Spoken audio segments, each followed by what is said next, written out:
وہ یوکرائن کے ایک غریب پیدا ہوا۔ اس کا خاندان غربت میں زندگی گزار رہا تھا۔ گھر میں نہ بجلی تھی، نہ گیس تھی اور نہ ہی پانی تھا۔ گرمیاں خیریت سے گزر جاتی تھیں، لیکن یہ لوگ سردیوں میں بھیڑ بکریوں کے ساتھ سونے پر مجبور ہو جاتے تھے۔ اس غربت میں 1992 میں ایک اور زیادتی بھی شامل ہو گئی۔ یوکرائن میں یہودیوں پر ایک بار پھر ظلم شروع ہو گیا۔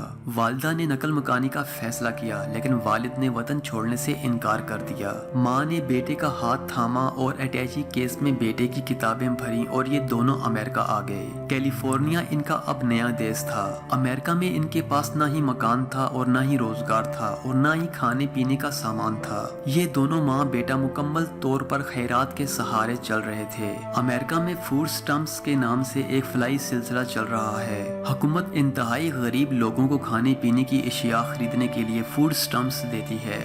یہ فوڈ سٹمپس امریکی خیرات ہوتی ہے۔ یہ لوگ اتنے غریب تھے کہ یہ زندگی بچانے کے لیے خیرات لینے پر مجبور تھے۔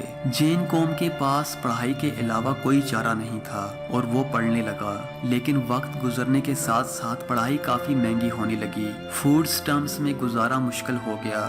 جین قوم نے پارٹ ٹائم نوکری تلاش کی۔ خوش قسمتی سے اسے ایک اسٹور میں سویپر کی ملازمت مل گئی۔ اسٹور کے فرش سے لے کر باتھ روم اور دروازوں کھڑکیوں سے لے کر سڑک تک صفائی اس کی ذمہ داری تھی۔ وہ کئی برسوں تک یہ ذمہ داری نبھاتا رہا۔ وہ 18 سال کی عمر میں کمپیوٹر پروگرامنگ کے شوق میں مبتلا ہو گیا۔ یہ شوق اسے سینٹ جوز اسٹیٹ یونیورسٹی میں لے گیا۔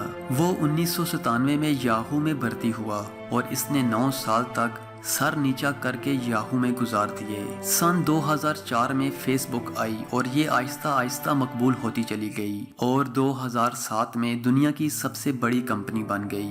جین قوم نے نوکری کے لیے فیس بک پر اپلائی کیا، لیکن فیس بک کو اس میں کوئی قابلیت نظر نہ آئی اور وہ نوکری حاصل نہ کر سکا۔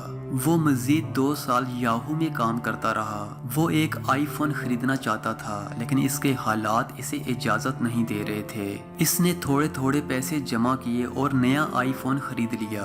یہ آئی فون آگے چل کر اس کے لیے سونے کی کان ثابت ہوا۔ جین قوم نے فون استعمال کرتے کرتے سوچا، میں کوئی ایسی ایپلیکیشن کیوں نہ بناؤں جو فون کا متبادل بھی ہو، جس کے ذریعے SMS بھی کیے جا سکیں، تصاویر بھی بھیجی جا سکیں، ڈاکومنٹس بھی روانہ کیے جا سکیں اور جسے ہیک بھی نہ کیا جا سکے۔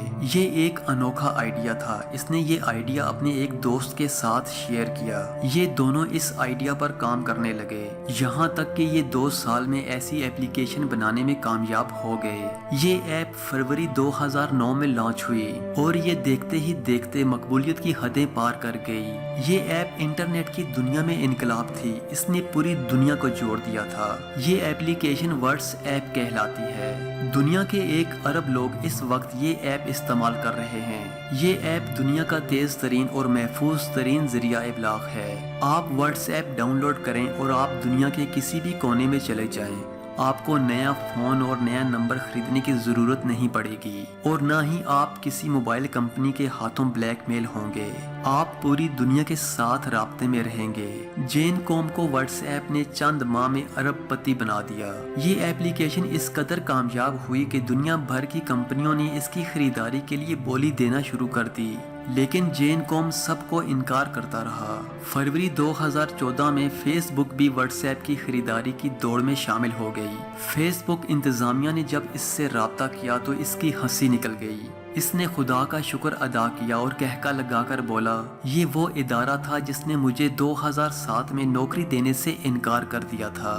وہ دیر تک ہنستا رہا۔ اس نے ہنسی کے دوران فیس بک کو ہاں کر دی۔ $19 بلین میں سودا ہو گیا۔ یہ کتنی بڑی رقم ہے، آپ اس کا اندازہ پاکستان کے مالیاتی ذخائر سے لگا لیجئے۔ پاکستان کا فارن ایکسچینج اس وقت $22 ارب ہے اور پاکستان 70 برسوں میں ان ذخائر تک پہنچا، جبکہ جین قوم نے ایک ایپلیکیشن $19 ارب میں فروخت کی۔ جین قوم نے فیس بک کے ساتھ سودے میں صرف ایک شرط رکھی اور وہ شرط یہ تھی کہ میں فوڈ سٹمپس دینے والے ادارے کے ویٹنگ روم میں بیٹھ کر ہی دستخط کروں گا۔ فیس بک کے لیے یہ شرط عجیب تھی، کیونکہ یہ لوگ یہ معاہدہ اپنے دفتر یا اس کے آفس میں کرنا چاہتے تھے۔